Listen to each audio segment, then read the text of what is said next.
Alrighty guys, we're back for Artifact Aggro, and this is an Aetherdrift Standard brew, and I'm Redcat. Let's briefly go over the deck, then hop right into some Ranked. Finally, visiting Brightglass Gearhulk. It's a 4-mana 4/4 first strike trample artifact creature, and when this creature enters, you may search your library for up to 2 artifact, creature, and or enchantment cards with mana value 1 or less, reveal them, put them into your hand, then shuffle. So you got a pretty good variety of cards that we could pick up with Brightglass Gearhulk. Ghost Vacuum making the cut as a 1-of, for example. 1 of Dusk Reliquary. There's not a lot of artifacts and creatures that we necessarily want to sacrifice to this, but at least it's a 1-mana removal that we can pick up with the Gearhulk, right? We do have like Nesting Bot in here, which isn't a terrible sacrifice to the Dusk Reliquary. Got a 1 of Skrelv here. We got a couple Haywire Mite, which is a pretty good one to grab on the Gearhulk as well. Then we also have 4 Teething Wurmlets, which is one of the reasons why we can successfully call this Artifact Aggro. It's a 1 green mana 1/1. It has Death Touch as long as you control 3 or more artifacts, which should be really easy in here. Now, whenever an artifact you control enters, you gain 1 life. If this is the first time this ability has resolved this turn, you put a +1/+1 counter on this creature. And we're going to be pairing that with cards like Ozolith, the Shattered Spire. So it's a 2-mana legendary artifact. If 1 or more +1/+1 counters would be put onto an artifact or creature you control, that many +1/+1 counters are put onto it instead. Also has a bottom ability here where you can put some +1/+1 counters on things, but then also you can cycle this out too. So I think it's totally going to be worth the 3 of in here, even though it's legendary. Similar concept with Sundial, Dawn Tyrant. It's a 2-mana 3/3. That's all it has to be. Well, technically for this one, it also has to be that artifact creature too. So since it's legendary, that's the downside of having a card that's a 3/3. That's also white mana, right? But fitting that artifact theme, I think it's going to be beautiful in here, man. Now we do have Yotian Dissident as well. Here's one I haven't visited in a long while, because usually you just play it and it dies and you cry. But I don't know. I think it has a real chance of being great in here. It's a 2-mana 1/1, first of all. It's not an artifact. It's a human artificer. Now, whenever an artifact you control enters, you put a +1/+1 counter on target creature you control. I opted for all 4 of them, which means I expect this to do the thing, so hopefully it does. 4 Glass Caskets, just artifact removal, awesome. 4 Perilous Snares, artifact removal, awesome. We do have more removal packed in with a couple Get Lost. There are going to be moments where you potentially get lost your own things, just to get a couple map tokens, which happen to be extra artifacts hitting the board. Other times, you guys know Get Lost is just going to be excellent removal, right? Don't always look for an excuse to pop your own things, by the way. It's going to be rare, but it'll happen sometimes. Got a couple Thunderous Velocipedes here. This is a 3-mana 5/5 artifact vehicle, crew for 3. It has Trample, which is no joke. Now, each other vehicle and creature you control enters with an additional +1/+1 counter on it if it's mana value 4 or less, which is everything in here. It does have this other ability. Otherwise, it enters with 3 additional +1/+1 counters on it. But we're only looking at that top ability since we have the +1/+1 counter theme with cards like Ozolith in here and everything. And also just like extra counters on Gearhulk sounds pretty good too, but only a 2-of for a very good reason, right? The mana base, I'm just opting for early lands. All 4 Thicket, all 4 Brushland. Hopefully that doesn't do too much damage to us. We also have all 4 Verge too, which we're looking at as just a green source. When you guys can see if we split it up like that, looking at the Verge as just a green source, then we're leaning a little bit white, which is what the deck list is leaning towards anyways. So I think it'll work out nicely. Other than that, once we have a basic on the board, the Verge is just going to be excellent dual land. Honorable mentions. Yotian Frontliner almost made the cut, and Simian Simulacrum also almost made the cut. This could actually be a great trade out for cards like Thunderous Velocipede, right? Actually feels a little weird not having this in here, honestly. Also considered Fable Passage for the mana base. It depends how much the Brushland is going to deal damage to us. We'll see. Okay, guys, I do my dandiest to save the more in-depth discussion for the end of the video, so look forward to that. In the meantime, let's go ahead, take this into some Ranked, see how we do.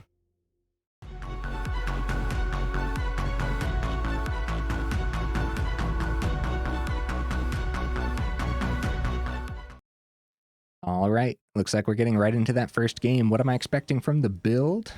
Dude, I think it's going to be pretty good. We got a lot of really great removal packed into, a lot more removal than I usually play with. Yeah, we'll see, we'll see. Keeping this though, I know that much. Even though we don't have a turn 1, I feel like this would be a pretty silly mulligan. Any land off the top and we'll be ready to go for Gearhulk, but we don't need to draw land for a couple turns. More early things could actually be good. Okay, Haywire Mite. We'll go ahead and get the Verge down. That way we don't take damage on the Descendant. Over the Brushland, of course. Okay, Elesil Core. Ooh, buddy. And they're going to get that swing because Menace. That's definitely the exile with the Glass Casket. Ozolith. Wow. Wow, yeah, but we gotta focus in and pick up the Elesil Core, right? Sure, it'd be great to get extra counters and everything, but yeah, we want that gone as soon as possible. And I'll do the Haywire Mite to get a good swing on the Descendant. Although splitting this up, Descendant already has a huge target on its back. I don't know if that one extra damage is going to matter right now. Rather, just split this up. Ooh, Glass Casket is coming out of the hand, so that way we can't pick up the Deep Cavern Bat with the Glass Casket, right? But yeah, we'll see. If we see mana off the top, of course, Gearhulk is going to be incredible. Outside of that, I'd love to establish Ozolith, so that way Descendant starts plugging extra counters onto things. They go for the Menacing Swing. It's another Gearhulk. All right. Well. Yeah, we definitely play the Ozolith. I know that much. Now, the question is, do we continue to boost the Haywire Mite? Because, again, Descendant has a huge target on its back? I guess so. It's a pretty good swing. Yeah, the problem is, you have to think, like, what are we up against? Am I likely to pop the Haywire Mite or no? Okay, the opponent's down to 12. We want to see some mana off the top. Other words, this hand could be pretty bad. Okay, they're definitely going to be planning on life gain, and I think they're going to swing with that Deep Cavern Bat. They don't really want to block with it. And they're going to be anticipating more artifacts next turn, too. I'll say this much. We're getting a little lucky that Descendant lasted this long. I still like the play of splitting up the counters. If we miss mana and don't have a play next turn, we do have the Ozolith ability. They do go for the swing. They're going back up to 14 here. They do find a Swamp on the Amalia.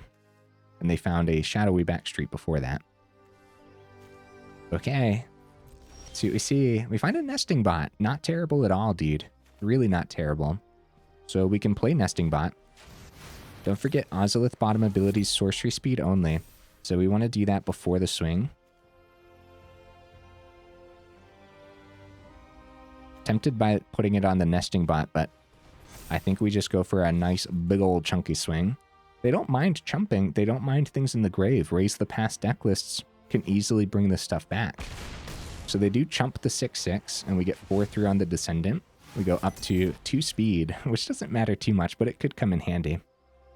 With our Perilous Snare being able to plug even more counters onto things, you just never know, right? But realistically, the max speed side of things is not why these cards are in here. They're in here because they're artifacts. Send a Swamp. They got 2 cards in the grave. I think they would have chumped with the Amalia if they had... Oh, they do have a Dewdrop Cure. Okay. But they don't have to gift if they're only hitting 2, right? Yeah, instead return up to 3 if they gifted us a card. So that makes a little bit of sense. We're in danger, dude. We really are. The opponent is super wide. Dewdrop Cure, I'd say right on time, but technically it's a couple turns late, right? So I guess right on time for the current board state. They go for the swing on the Deep Cavern Bat. Oh, I would have loved to have that Glass Casket. We do find our 4th mana. That's good news, man. But how are we doing this? How do we get around this, you know? I think we might just die next turn. With Starscape Cleric, whenever they gain life, we lose. Whenever a creature enters, they gain. They gain life here on the Deep Cavern Bat too. Oh, they don't have anything in the grave, though. The problem is, yeah, and they got a bunch of land in hand, too. Okay, well, first of all, we know that it's Brightglass Gearhulk, right?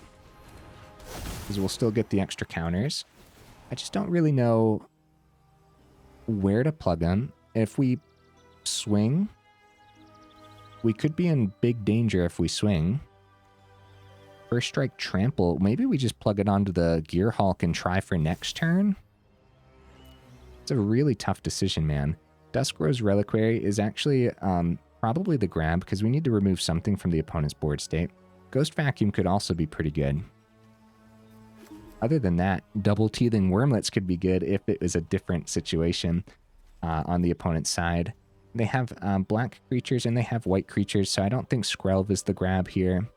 We wouldn't be able to play it right now anyways.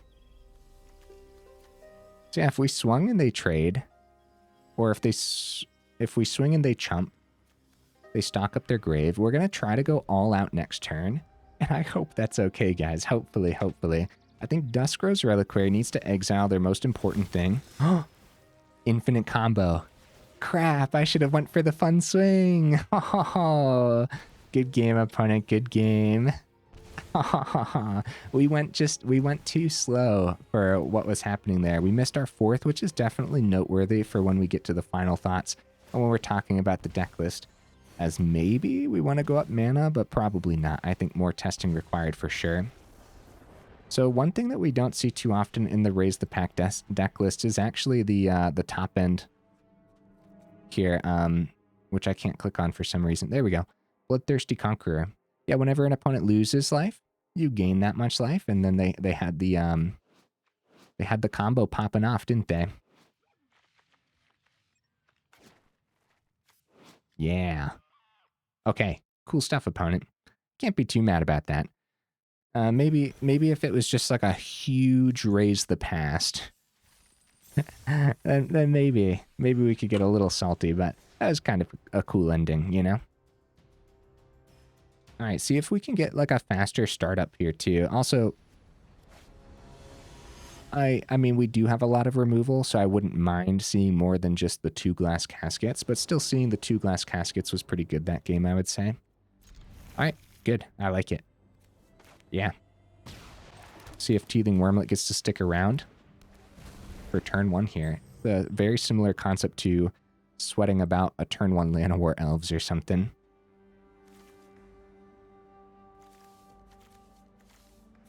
Now, with Nesting Bot in hand, Duskro's Reliquary is a pretty good piece of removal. Now, next turn, we probably won't use the Reliquary this early on, so it's probably just dump the creatures, get the Wurmlet up to a 2/2.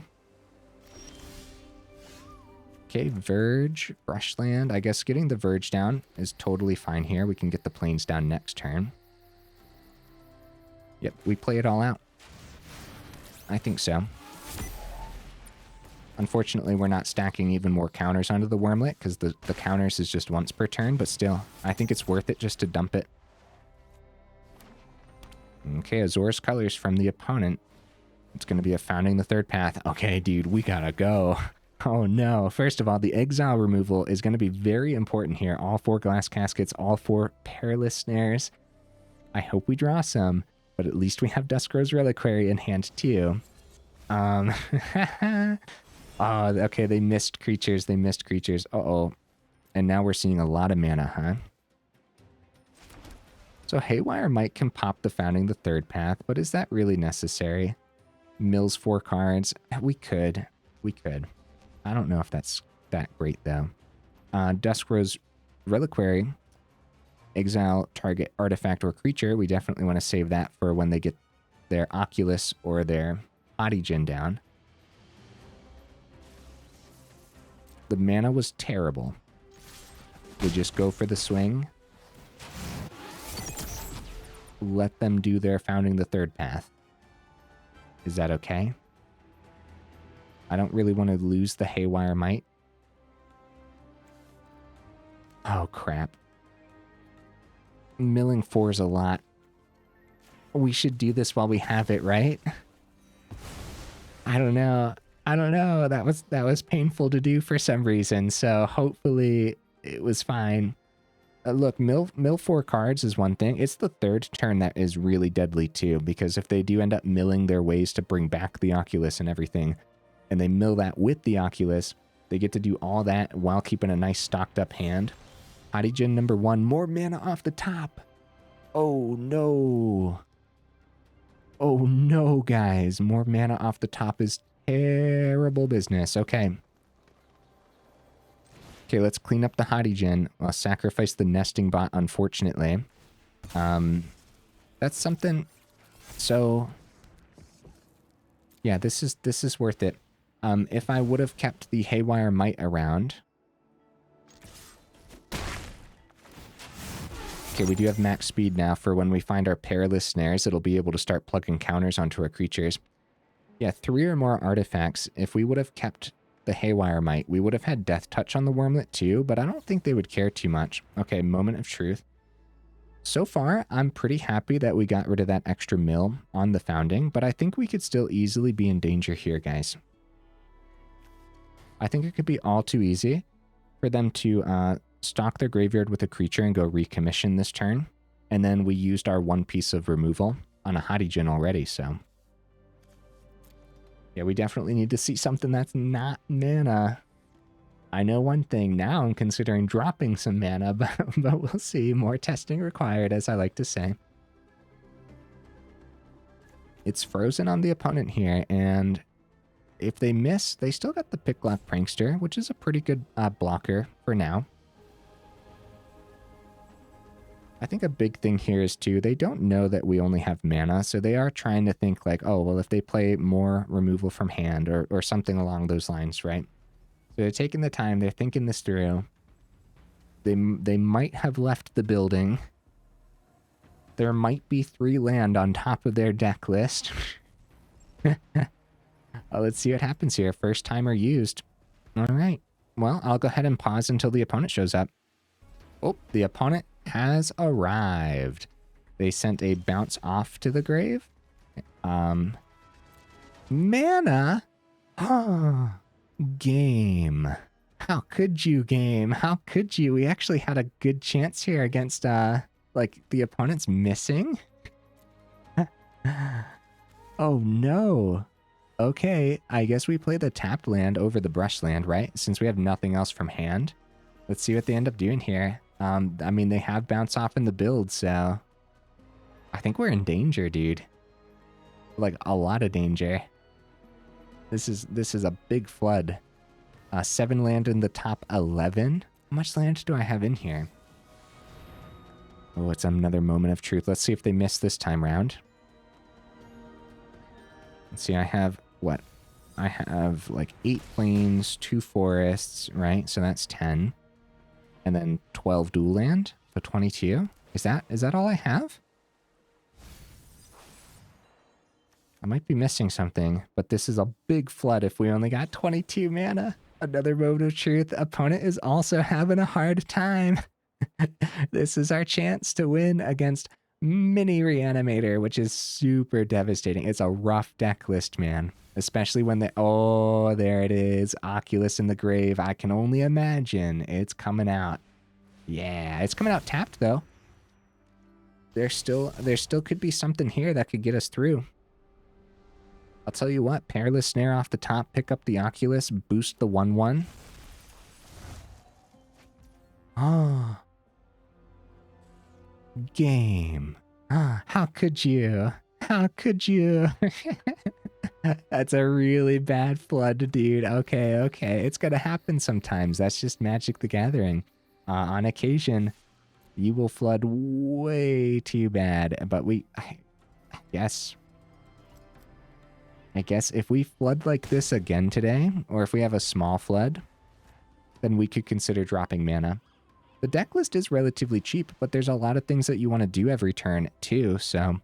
and you still want to get to 4 on time for the Gearhulk. Like in that first game, we missed our 4th, right? So, yeah, I think the opponent can pull this back. Even though they're at 4, I'm pretty sure this is theirs. They're at 4 and we're at 26. It's going to be really, really hard to push this through. Still got 2 mana open for any amount of tempo that they could have in hand. Definitely going to take the 7 and see if that 1/1 can still do the thing for us successfully. Yeah, with 2 open, 3 in hand, even if we see something now, it could be counterspelled. But honestly, if we saw something for the last 3 turns, it also could have been a counterspell from the opponent too. So, Manifest Dread. All right, Helping Hand to the grave. Perilous Snare. Yeah, that probably would have been much better last turn, but it's still pretty decent. All right, let's see if it lands. We do have 4 mana open to play around specific counterspells, right? If they're going to try to make us pay more or something, we can get around those. Outside of that, we are seeing some people just rock main board negates sometimes. Perilous Snare lands. All right, we try to take the Hottie Oculus is providing them more value, but I'm trying to be an aggressive deck list here where we're trying to swing every turn. We're going for the swing this turn for sure. So take the Hottie. Oculus is a much better grab, but I want to go for that swing. I think it definitely took way too many turns here, and the opponent could have way too much in hand. So we go on to the 1/1 because now if they trade into the 2/2, they die to the Wurmlet.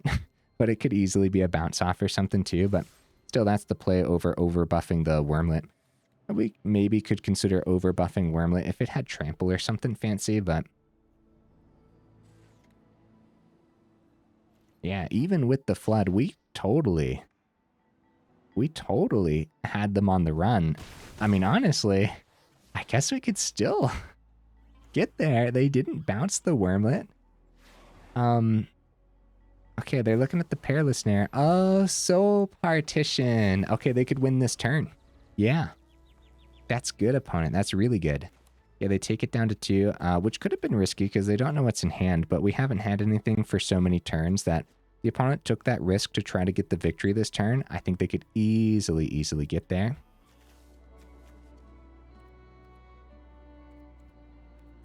Let's see. Let's count. They have 16 on the board, so they need 4 more damage. They need to mill. They need to mill themselves twice here, essentially. Doesn't look like they have it. Okay. We might still be okay. Perilous Snare can pick up the Oculus, but Oculus is going to create another 2/2. So even more removal would be great, but the opponent's thinking the same thing. Hottie number 3. Oh, buddy. Oh, buddy. Now I don't know how we push that through. It's mana. Oh, no. You know what this calls for? You know what this calls for? Lands, am I right? That's funny, man. Okay, let's go ahead, try the Perilous Snare. We still have 3 mana open. They still got 2 cards in hand. Yeah, it doesn't really matter too much here, but we take the Oculus. Yeah, this is a big flood. Maybe I'm wrong. I have 28 mana in here, don't I, guys? I totally have 28 mana. It's all my fault. 32 mana. A 32 mana oopsie daisies. That's what we call it. No, let's see. 1, 2, 3, 4, 5, 6, 7, 8, 9 in the top 14. Yeah, maybe 30 lands would get that. That's funny. It's a good game though, wasn't it? Let's drop them the GGs. They still don't know what's in hand is the big thing here, right? So they still want to play it out as cautiously as possible, but we'll give them the good game. Let them know it's okay to swing on in. Oh, they got Spell Pierce in here. Nice. I like seeing Spell Pierce, guys. It's actually, like, don't tell anybody, but it's actually one of my favorite counterspells. I don't really like counterspells, but I like Spell Pierce. And usually I like my counterspells to have, like, utility on them as well. So I really like the Spree counterspells a lot, too. But when Spell Pierce got put into Aetherdrift, I feel like it took a while for us to start seeing it, but now we're seeing it pop up finally, and I think it's totally worth it, man. There's so much you can hit early on with Spell Pierce that you would love to hit early on with Spell Pierce, you know? We go Helping Hand onto the Picklock Prankster. Maybe they have, like, quests or something to get done here. Again, they don't really know what's in our hand, so they still want to try. Like, see, Helping Hand... Okay, and a Bounce Off, too. Wow. Okay, see, yeah. They play it fully out, make sure the Hottie Gens are way above whatever we can do. Actually, it's only at 13 now, but still. A couple 13-4s. This could have been a Get Lost, so they wanted to make sure to get the Hottie Gen above the 12, and cards like Helping Hand are sorcery speed, so it still makes a lot of sense for them to completely play that out. That actually could have been really bad, but they also had the Bounce Off too, so I guess we still would have been tempoed out regardless. Guys, while I have you here in the middle of the video, make sure you check out that description where we do have that Discord link, as well as that Patreon link too, if you're interested in joining either of those up or supporting the channel that way. Speaking of supporting the channel, if you like the video, make sure you actually drop it a like, and if you enjoyed the channel, then consider subscribing as well, because it really does help out the channel. So thank you guys. I do appreciate all the support, so. Oh, and it goes first. This is a good hand. I like it. Well, only one creature. It would be a weird mulligan. Again, the opponent goes first. This could be a Heartfire hero deck list. If we get rid of Get Lost and Glass Casket, that would be weird, right? So I think we, Duress. You get out of my hand, opponent. You monster. My Get Lost. No. Haha. They'll never know. They'll never know. All right. Come on down, Teething Wurmlet. All you got to do is survive the turn, buddy. Okay? Okay? That's all you got to do. That's all you got to do. Wurmlet. Oh, no. The opponent's like, this one? Or maybe this one. No, I'll go with this removal. They have 5 pieces of removal in hand. Oh, Cruel Claw's Heist. Okay. Okay. They did not gift the card. They go ahead to grab the Get Lost. My poor Get Lost, huh? Okay. Alright, we can successfully get... Well, what if they... Are they going to find something to have us discard the Brushland double green? We could get Brushland down just in case. We can use that for the Ghost Vacuum. We want to save the Glass Casket for removing something. So, can keep the Ghost Vacuum open. Get a swing. Right now, we're kind of struggling to do the aggressive thing, and the deck list is very much trying to be aggressive, so... Bandis Talent. I'm pretty sure we get rid of Glass Casket based on what the opponent's been playing. But it definitely feels bad, for sure. Yeah, the opponent's rocking mono black discard. Hope that this is not a duress. It's a cut down. Oh. Oh no. Okay, well I'm going to grab the Teething Wurmlet with the Ghost Vacuum then. Even though we are very far away from the bottom ability, you just never know. Man, I took that long. I was actually running a timer. I apologize, opponent. What on earth was I doing? Alright, we established Thunderous Velocipede. The crew for 3 is actually pretty decent. We're about to lose the Haywire Mite, though, but... I guess that's okay. I think we still want to establish something on the board state. And that something shouldn't be the Mite, because then we'll discard the Thunderous Velocipede instead. They go ahead, power up the talent. While we get to keep it around, that's great news. I'm going to maybe clean up their graveyard. I don't exactly know what they would want in their grave, but we might as well exile stuff while we can. Okay, we take some damage here. Oh, Yotian Dissident, so good, dude. Holy cow. All right. We get to... All right. Yes. Yes. Okay. Descendant already has a huge target on its back. See what we can get done here. Big damage. Nice. Okay. Okay, we have a chance. We have a real chance. Aclizotes? Crap, it is an Aclizotes. Crap. Okay, we need some of our exile removal, man. We sure do. Down to 16. Nesting bot. We can at least get... Okay. Any artifact still works, but we need to get rid of this lifelink for real. Definitely do this before combat, because it greatly affects combat. I don't think they're going to trade into the Mite.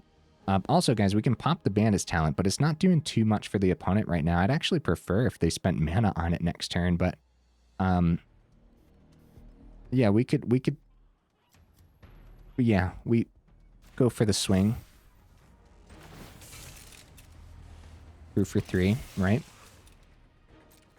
I think they take it, and then they can swing with Aclizotes next turn. They'll go back up to 8. We have 2 speed now. Okay, we're drawing okay. We are, but they removed 2 Get Losts for a very good reason. They're going to draw a card on the Aclizotes because we can't discard.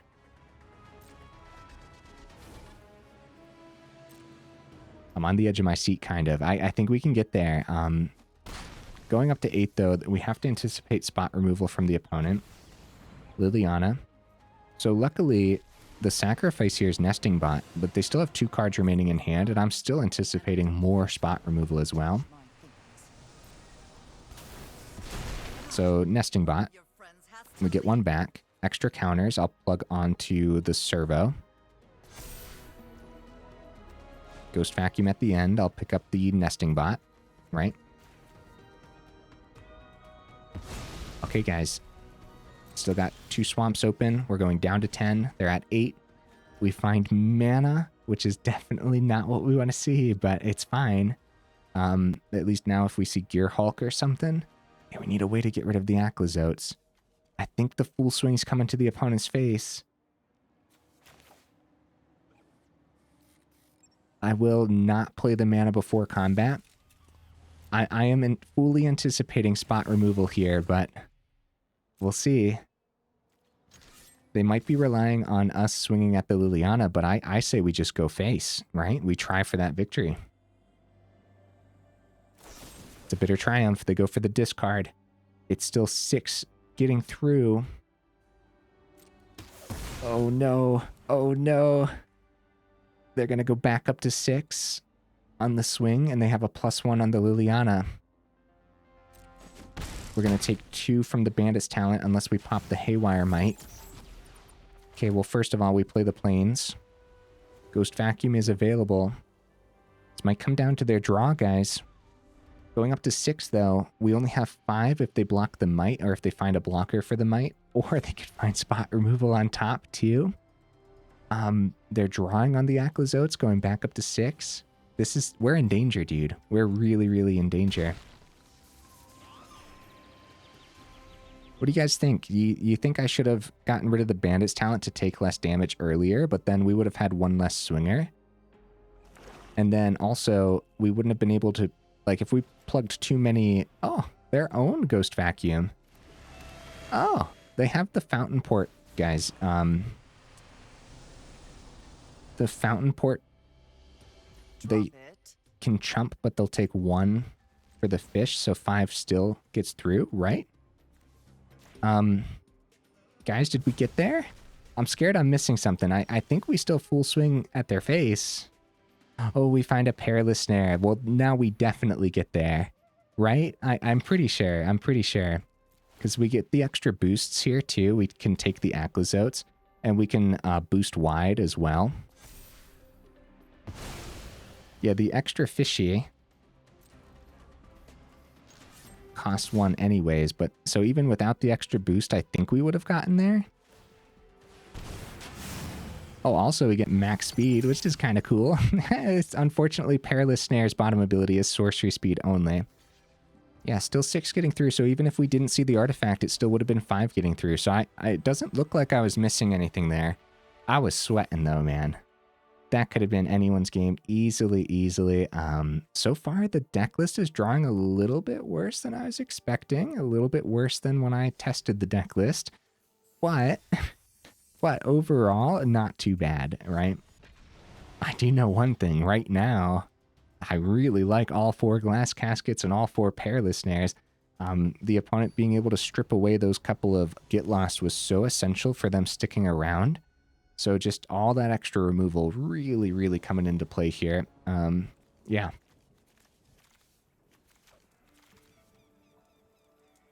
I can't find anything wrong with this. I'm keeping this. The opponent goes first. That's what's wrong with this, right? That's what's wrong. Toadstool Admirer. All right. Oh, it's actually really rough that they're going first because of Sheltered by Ghosts. Sheltered by Ghosts is going to be tough business on top of the ward, like just stacked on top of the ward and being able to get around so much on our side. Yeah, now we're going to see the opposite side of having this extra removal in hand, right? Where we're just not going to be able to do anything with it because of all the extra ward. It's going to take us 4 mana just to hit a Glass Casket on the Admirer. Luckily, that turn wasn't a Sheltered by Ghosts. I will say this. I think most of the time, it would have been. So, that's important. Glass Casket is creature an opponent controls. Yeah, Ward 2, so you would need 4 mana just to deal with the Admirer. Perilous Snare, however, does hit non-land permanent, so we would be able to hit a Sheltered by Ghost with the Snare. But yeah. Alright, Descendant, come on down. Go for the swing. 2 speed. I guess really could come in handy.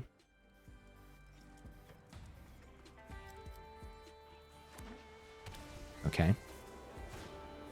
Oh, Honor Guard. Yep, they're going for the full ward business, which is actually really scary for us, man. Ethereal Armor on top of the Admirer. We do find our 4th mana for when it comes time for the Glass Casket. The question is, are they going to have a Shard Mage's Rescue open when it comes time for that?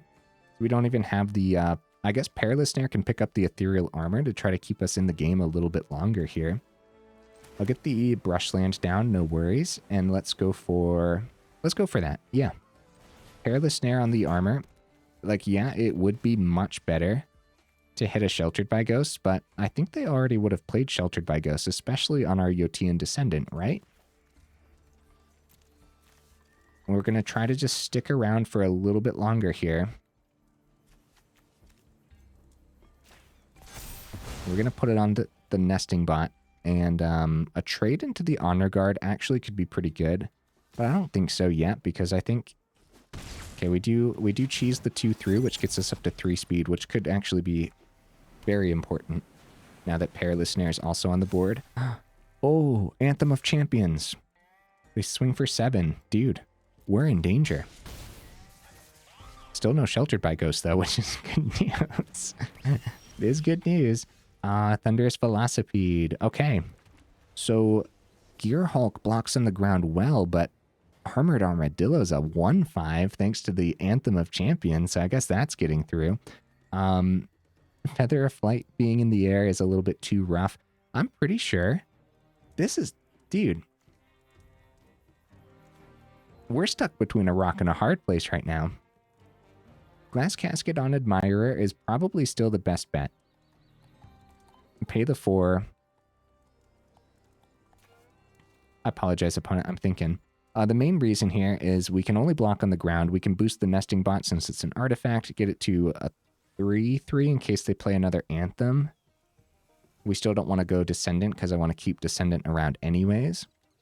It's too bad we can't go Ozolith and Glass Casket. It's just the ward cost on all of these is way too expensive. In other words, establishing Ozolith would be excellent here. I guess more mana off the top wouldn't be terrible. All right, let's see if if their last card is a Shard Mage's Rescue. I'm going to get the nesting bot boosted in case they decide to... Okay.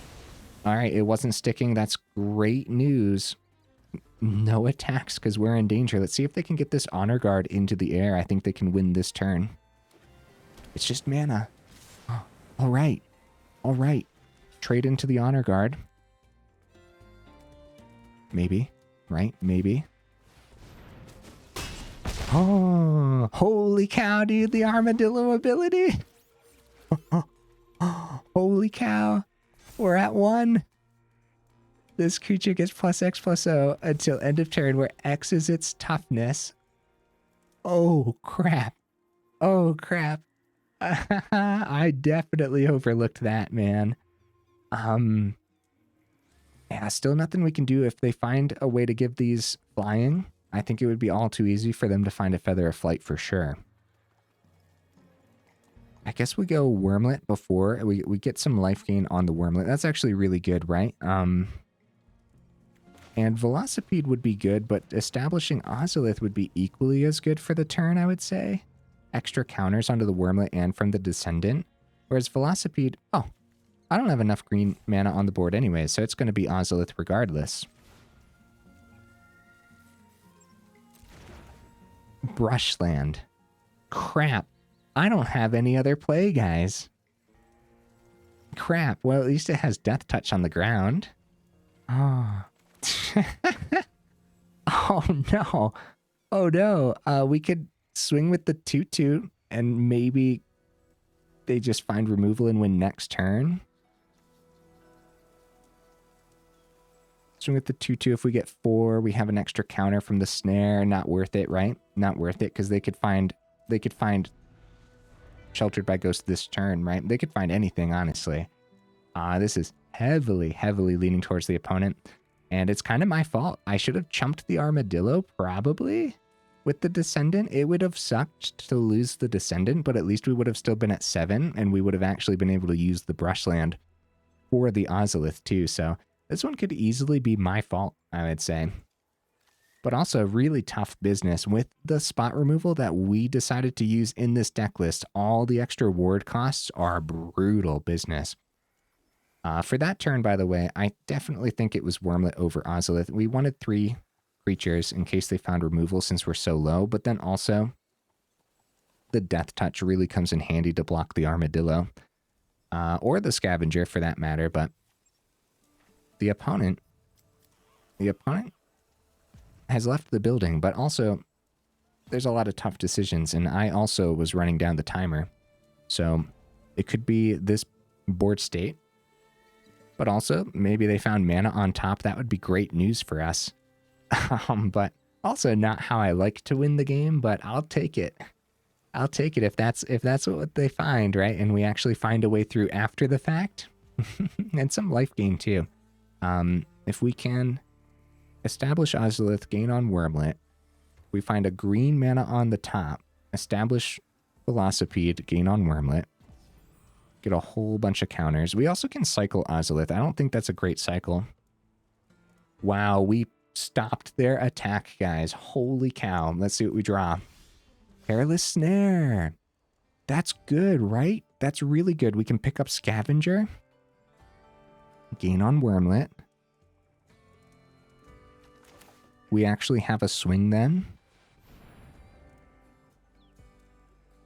We can actually boost. Let's see. We probably just swing with Wurmlet to get one through so we can boost the other 2. Snare can also hit the Anthem, and that would not be bad. But I'm pretty sure we pick up Scavenger.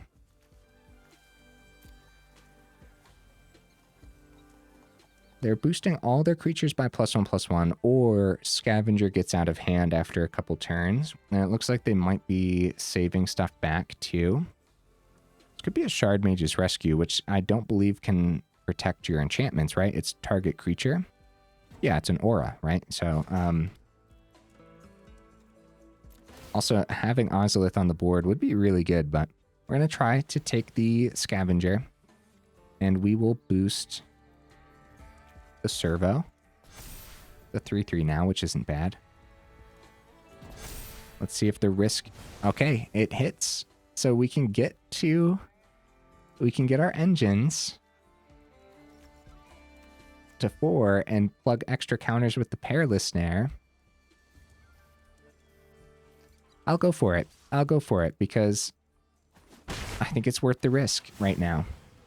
Only after removing the Scavenger do I think it's worth the risk, though. All right, Servo. Servo? All right, let's see what the opponent finds. It's mana and... Oh, buddy, oh, buddy. All right, let's try to pick up, yeah, GG opponent. Again, not how I like to win, right? It looks like they found a lot of mana. That's my guess. They were just holding mana in hand when they passed it back.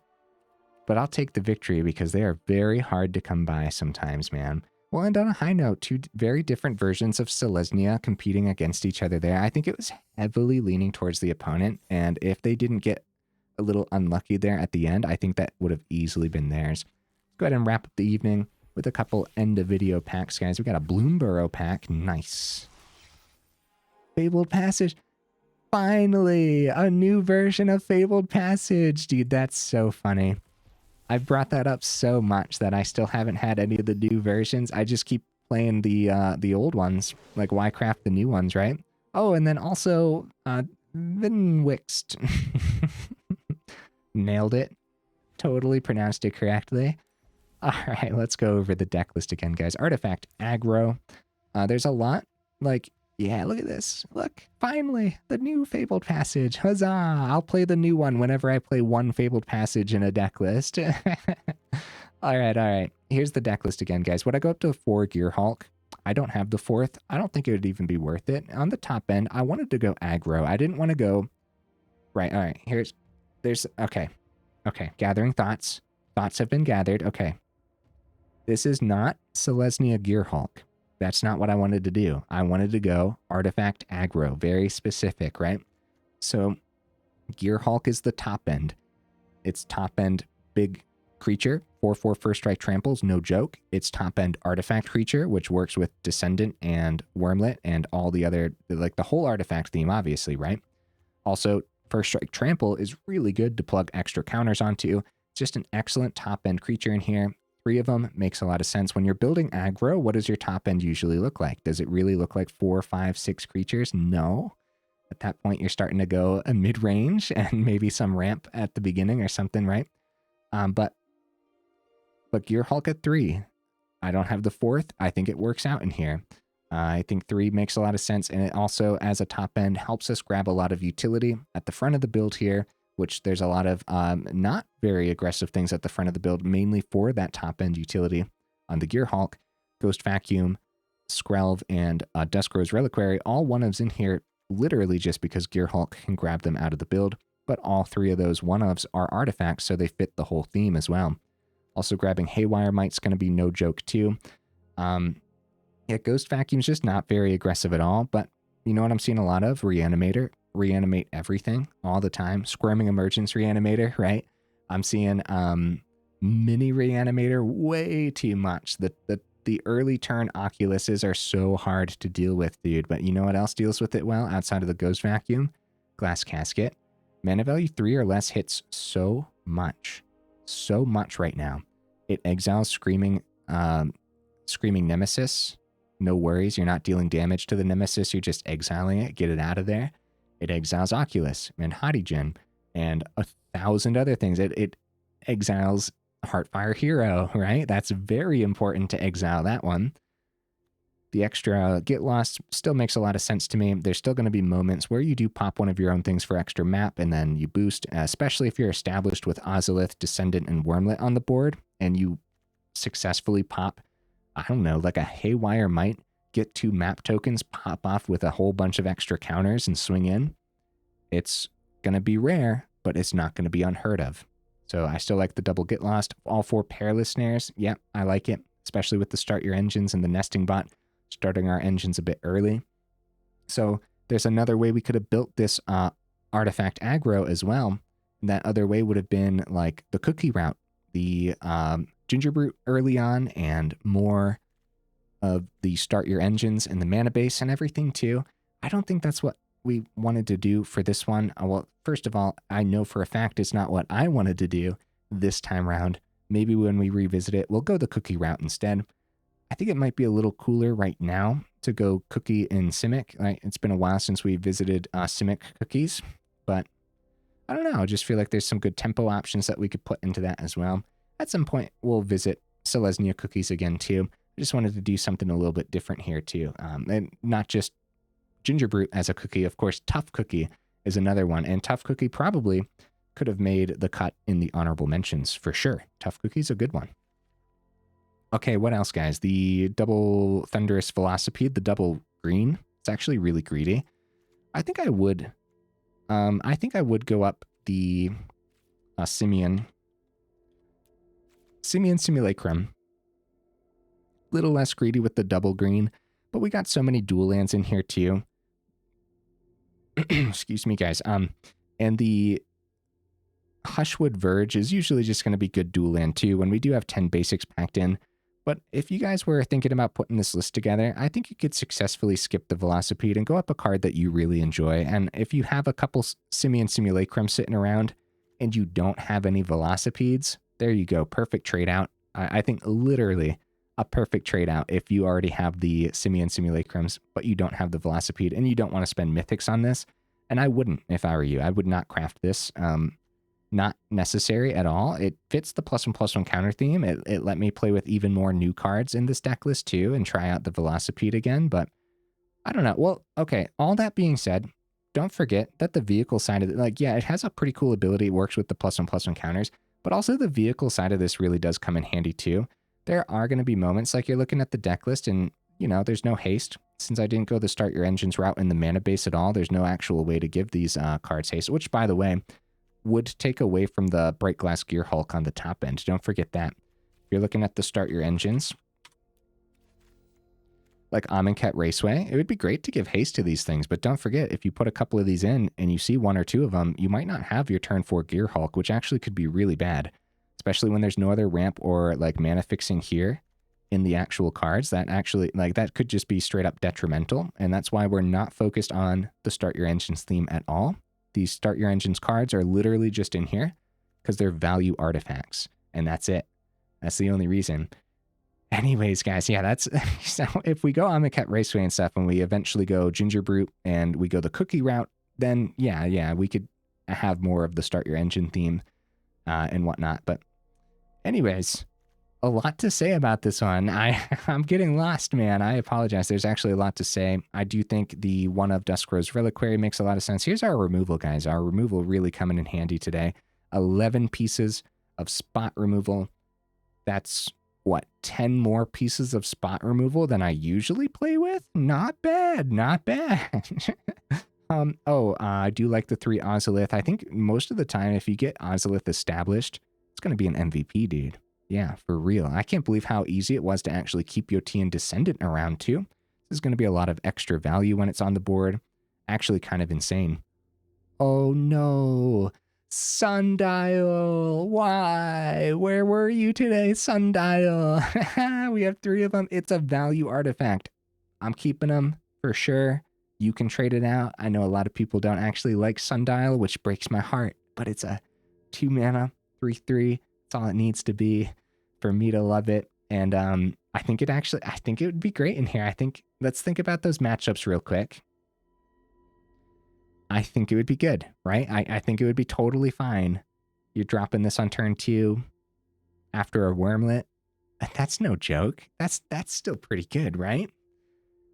Yeah, I'm trying to think of the games today and where Sundial could have fit in and stuff. Okay, here's something you could potentially do too. Since we didn't see this at all, and you're concerned about the legendary artifact creature, right? You could drop this down to 1 and go up a couple other artifacts, but where's the fun in that, man? I don't know if there is any fun in that. You got to play 3 Sundial for fun. No, yeah, that makes me a little sad that we didn't get to see Sundial today, but I think usually it's just good. It's a good body. It's a 2 mana 3/3. I think that's going to be decent, especially since it's an artifact and fits the artifact theme really, really nicely. It immediately powers up Thunderous Velocipede without any extra counters too, right? But even so, it's still going to come in as a 2 mana 4/4 if you had Velocipede on the board anyways. And see, since you don't have that haste, but Velocipede was already established, You can still tap down the Sundial after the opponent's board wipe, power up the Velocipede, swing for a 5/5 trample. There's not a lot of trample packed in either, so even though I said like, oh, perfect trade out if you don't have the Velocipedes, there's still a lot of argument to be made for the Velocipede just being a pretty decent value creature. Yeah, 3 mana 5/5 trample. Then how often can you power it up is the main question there. Also, Velocipede was the only reason for one of those victories today, right? So that's very, very important. Still a mythic, and I still think that more testing is required with the Velocipede, but yeah. Okay, guys, enough rambling. What did you guys think of the mana base too? I'm a little bit sketched out by the Brushlands, especially after that one game where we got down to 1, right? But we pulled it back. By some miracle, the opponent drew poorly. I think just going early land is pretty essential when we have so many 1s and 2s, and there's going to be some moments where you want to see your 4th on 4 because you want to play a couple 2-drops on the same turn, but there's also just going to be moments where your 4th turn looks like a 2-drop and a 1-drop anyways. We could consider some protection for this deck list too, but I don't know, you're probably taken away from the artifact side of things as well, so... Guys, if you made it this far into the video for real, y'all are champions. I super duper appreciate you. Let me know what you thought of the deck list down in the comments. What does your artifact aggro look like? Are you going Simic? Are you going Selesnya? Are you going Start Your Engines route? You rocking Brightglass Gearhulk? Does your Gearhulk deck list look like an aggro deck list, or are you going mid-range? See Bant mid-range sometimes with Gearhulk as well, which is actually a really cool deck list that I haven't seen in a little bit, but still kind of neat. Okay, yeah. I think that's everything. I will see you in the next video.